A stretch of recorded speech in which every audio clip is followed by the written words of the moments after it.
Bonjour, chers internautes, bonjour, chers téléspectateurs, bonjour. Ce mercredi 12 mars 2025, un conseil des ministres est tenu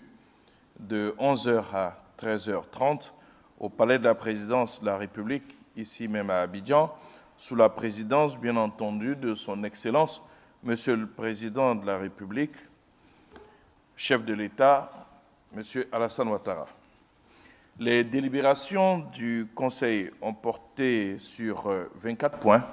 dont 17 mesures générales constituées pour l'essentiel donc de projets de décret, 3 mesures individuelles et 4 communications. Je voudrais à présent, mesdames et messieurs, vous présenter les différents points qui ont été donc abordés au cours de ce Conseil et que je viens de vous annoncer. Comme annoncé, le Conseil a adopté 17 décrets dans le cadre des mesures générales. Ainsi, au titre du ministère de la Justice, des Droits de l'Homme, en liaison avec les ministères concernés, le Conseil a adopté un décret portant création, attribution, organisation et fonctionnement de l'École nationale de formation des personnels pénitentiaires, en abrégé ENAFOP, une structure de formation professionnelle créée sous la forme d'un établissement public national à caractère administratif, entièrement autonome et indépendante de l'Institut national de formation judiciaire. L'ENAFOP sera implanté à Dibokro, dans la capitale du district des Lacs, dans la région du Nzi, avec pour mission le recrutement ainsi que la formation initiale et continue des personnels pénitentiaires. Au titre du ministère des Finances et du Budget, le Conseil a adopté un décret modifiant le décret du 15 décembre 2021 portant attribution, composition et fonctionnement des cellules de passation des marchés publics. Ce décret introduit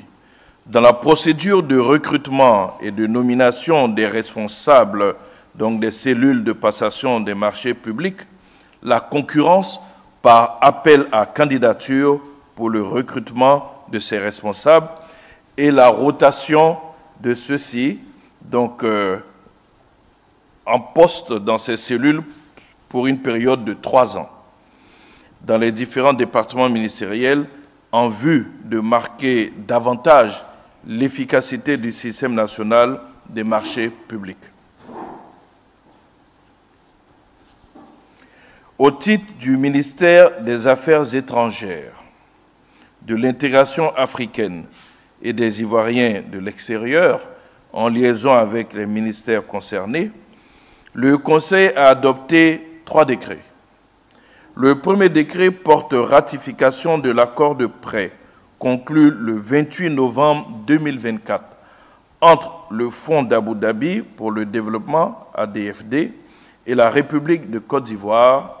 d'un montant total de 183 650 000 AED des Émirats arabes,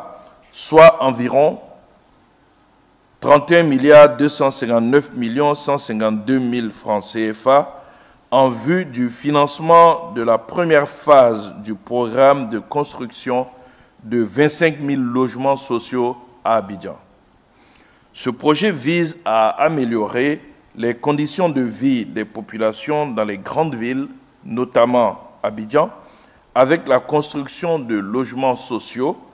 et économiques pour les ménages vulnérables à faible revenu. Il prévoit dans une première phase la construction de 6 424 logements dans le cadre du programme d'urgence pour l'achèvement de 25 000 logements répartis dans quelques communes d'Abidjan. Le deuxième décret adopté par le Conseil est relatif à la ratification du contrat de prêt conclu le 17 décembre 2024 entre la KfW et la République de Côte d'Ivoire d'un montant total de 60 millions d'euros, soit 39 359 420 000 en vue du financement du programme énergie renouvelable et efficacité énergétique, constituant donc la construction de la ligne dénommée dorsale de l'Est. Ce projet s'inscrit dans le cadre de la construction d'une ligne de 400 kV dans l'Est, portant sur la réalisation de 4 postes de 400 kV reliés par une ligne de 541 km. Cette ligne ira du poste d'Anyama au futur poste de Ferkessé-Dogo 2, en passant par le futur poste de Daoukro et le poste existant de Serebo. À terme, cette ligne de l'Est, dénommée, comme je l'ai dit, dorsale de l'Est, permettra non seulement d'assurer l'évacuation de la production thermique du Grand Abidjan vers l'intérieur du pays, ainsi que l'évacuation de la production des centrales solaires prévues dans le nord et l'est du pays, mais également de réduire les coûts de production et les émissions de gaz à effet de serre et de garantir un niveau optimal d'exportation vers les pays de l'Interland, tout en préservant la stabilité du réseau électrique. Le troisième décret est, quant à lui, relatif à la ratification du contrat de prêt et d'exécution d'un montant total de 25 millions d'euros, soit 16 398 925 000 francs CFA, conclu le 20 décembre 2024 entre encore la KfW et la République de Côte d'Ivoire en vue du financement de la Société de garantie des crédits à l'appui des PME ivoiriennes. Le financement permettra de soutenir la Société de garantie des crédits aux PME, SGPME, et de la doter d'une puissance financière suffisante pour accorder davantage de garanties de portefeuille aux institutions financières, de sorte à faciliter et à accroître l'octroi des crédits aux PME.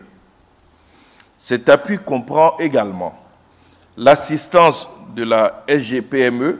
et des institutions financières dans le domaine de l'implémentation de systèmes informatiques efficients et de la formation en matière environnementale et sociale. Au titre du ministère de la Construction,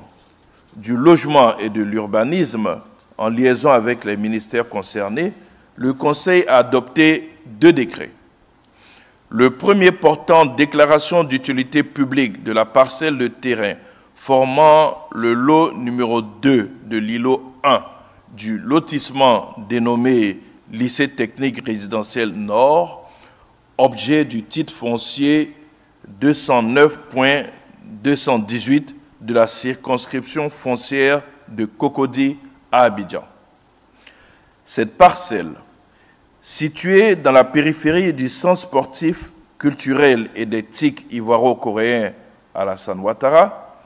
est prévue pour abriter des infrastructures sportives complémentaires, dont un réceptif de mise au vert des athlètes, une piscine olympique ainsi qu'un espace d'exposition culturelle pour accueillir des compétitions sportives et des activités socio-culturelles. Le deuxième décret, adopté par le Conseil, est relatif à la déclaration d'utilité publique des parcelles affectées à l'extension de la centrale solaire de 50 MW crête et aux infrastructures associées situées à Benguebougou dans le département de Korogo. Il convient de rappeler qu'en novembre 2016, l'État a signé avec la société Korogo Solaire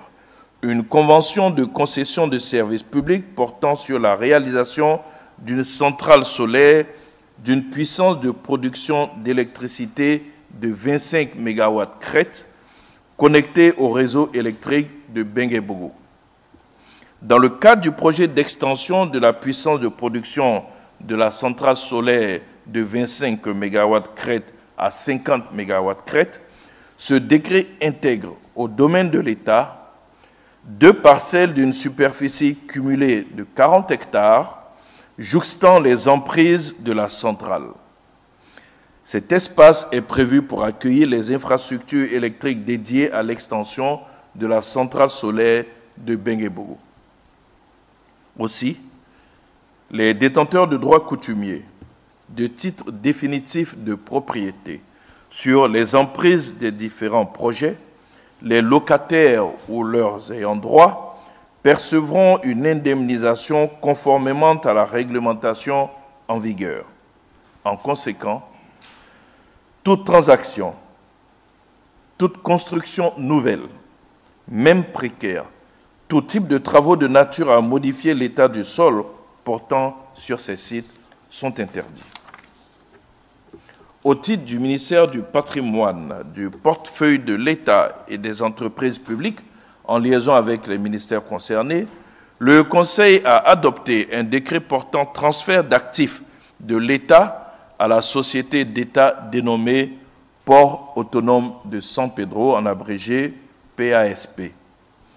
En 1994, l'État a réalisé, grâce au financement de l'aide publique au développement du gouvernement du Japon, diverses infrastructures et équipements constitutifs du port de pêche de San Pedro, exploité par le port autonome de San Pedro, sans un acte préalable formalisant le transfert de propriété. Ce décret, régularisant la situation, transfère au port autonome de San Pedro en pleine propriété les actifs du port de pêche sous la forme de subventions d'investissement en vue d'harmoniser et de clarifier les états financiers du port autonome de San Pedro. Ces actifs comprennent notamment les infrastructures destinées à l'accueil des embarcations de pêche et les installations dédiées à la conservation et à la commercialisation des produits de pêche. Au titre du ministère des Ressources animales et halieutiques, en liaison avec les ministères concernés, le Conseil a adopté 5 décrets portant reconnaissance chacun d'une organisation interprofessionnelle agricole, respectivement de la filière aquacole, de la filière pêche, de la filière des gros ruminants, de la filière des petits ruminants et de la filière porcine. Face aux enjeux mondiaux de durabilité, de sécurité alimentaire et de compétitivité, l'institutionnalisation de ces différentes organisations interprofessionnelles vise à renforcer le dialogue entre les divers acteurs des différentes filières animales et halieutiques concernées et à coordonner leurs efforts en vue d'optimiser la gestion collective des enjeux et de défendre les intérêts environnementaux et socio-économiques du pays. Au titre du ministère de l'Environnement et du Développement durable et de la transition écologique, en liaison avec les ministères concernés, le Conseil a adopté un décret portant création de la réserve naturelle volontaire Eden de l'Agnebi-Tiassa, d'une superficie d'environ 49 hectares située à Rubino, dans le domaine rural du village d'Alani. Cette nouvelle aire protégée abrite des espèces de flore endémiques en Afrique de l'Ouest et des espèces exceptionnelles de faune de nature à stimuler la recherche scientifique et à impulser le développement socio-économique de la localité autour des activités nouvelles telles que l'écotourisme. En application de la loi du 11 février 2002, relative à la création, à la gestion et au financement des parcs nationaux et réserves naturelles, la réserve naturelle volontaire Eden de l'Agnebi-Tiassa intègre le réseau national des réserves naturelles volontaires mis en place aux fins de conserver les équilibres dynamiques et les potentialités spécifiques des différents écosystèmes du pays. Au titre du ministère de la Transition numérique et de la digitalisation, en liaison avec les ministères concernés, le Conseil a adopté un décret fixant les attributions, l'organisation et le fonctionnement du comité de labellisation des startups numériques. Institué par la loi du 23 novembre 2023 portant promotion des startups numériques en Côte d'Ivoire, le comité de labellisation est chargé d'assurer la validation et le contrôle du label startup numérique. Ce décret précise les attributions du comité et détermine sa composition ainsi que les modalités d'octroi et de retrait éventuels du label startup numérique. Au titre du ministère du Commerce et de l'Industrie, en liaison avec les ministères concernés, le Conseil a adopté un décret portant suspension pour une période de 10 ans de l'exportation des déchets et débris de batteries accumulateurs au plomb usagé. À la suite de la suspension de l'exportation de la ferraille et des sous-produits ferreux, ainsi que des débris et déchets d'aluminium, cette mesure vise à garantir l'approvisionnement régulier des unités de recyclage et de transformation locales en ces matières premières et à assurer la pérennité de l'industrie métallurgique ivoirienne en plein essor. Au titre du ministère de l'Emploi et de la Protection sociale, en liaison avec les ministères concernés, le Conseil a adopté un décret fixant les modalités de recouvrement des cotisations dues au titre du régime général de base de la couverture maladie universelle par les personnes redevables de la taxe communale de l'entrepreneuriat. Ce décret fixe le montant des cotisations et institue un mécanisme de prélèvement à la source pour leur recouvrement en vue de mobiliser davantage de ressources pour assurer une prise en charge effective et continue des populations grâce à la couverture maladie universelle, la CMU. Le montant des cotisations mensuelles dues au titre du régime général de base de la CMU par les personnes assujetties à la taxe communale de l'entreprenant est fixé à 1 000 francs CFA. Ces cotisations sont perçues par les collectivités territoriales au moment du paiement de la taxe et sont reversées à l'IPS-SENAM. Je voudrais à présent, mesdames et messieurs, aborder donc les mesures individuelles qui ont été adoptées au cours de ce Conseil. Au titre du ministère des Affaires étrangères, de l'intégration africaine et des Ivoiriens de l'extérieur, le Conseil a adopté un décret portant nomination de M. Bogi Eric Yapo en qualité de consul général de la République de Côte d'Ivoire à Gansu, en Chine. En outre, le Conseil a donné son agrément en vue de la nomination de M. Robert John Marshall, ambassadeur extraordinaire et plénipotentiaire de Sa Majesté du Royaume-Uni, de Grande-Bretagne et d'Irlande du Nord, près la République de Côte d'Ivoire, avec résidence à Abidjan. Le Conseil a enfin donné son agrément en vue de la nomination de M. Simon Clément Serossi, ambassadeur extraordinaire et plénipotentiaire de l'État d'Israël près la République de Côte d'Ivoire, avec résidence à Abidjan. Cette dernière mesure individuelle nous permet d'aborder maintenant les communications qui ont été adoptées par le Conseil de ce jour, et elles sont, comme je vous l'ai annoncé, au nombre de 4. Au titre du ministère des Affaires étrangères, de l'intégration africaine et des Ivoiriens de l'extérieur, en liaison avec les ministères concernés,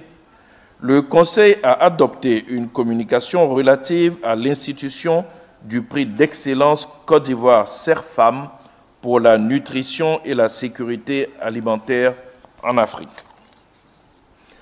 Le CERFAM, c'est le Centre d'excellence de lutte contre la faim et la malnutrition. L'institution de cette distinction honorifique a été adopté lors du 37e sommet de l'Union africaine sur proposition de la Côte d'Ivoire, non seulement pour marquer et valoriser les acquis de l'action du président de la République en sa qualité de champion de l'Union africaine pour l'année de la nutrition 2022, mais également pour accélérer les efforts du CERFAM et des institutions associées en vue de l'atteinte des objectifs en matière de nutrition et de sécurité alimentaire à l'horizon 2030. L'institution de ce prix vise à honorer les personnes vivantes, les institutions, les organismes publics ou privés, les organisations non gouvernementales en activité qui, par des actions concrètes, contribuent de façon significative à réduire la malnutrition et la faim en Afrique. Le prix sera décerné tous les 2 ans à partir de l'année 2027 pour un montant total de 100 millions répartis entre 1, 2 ou 3 lauréats au maximum.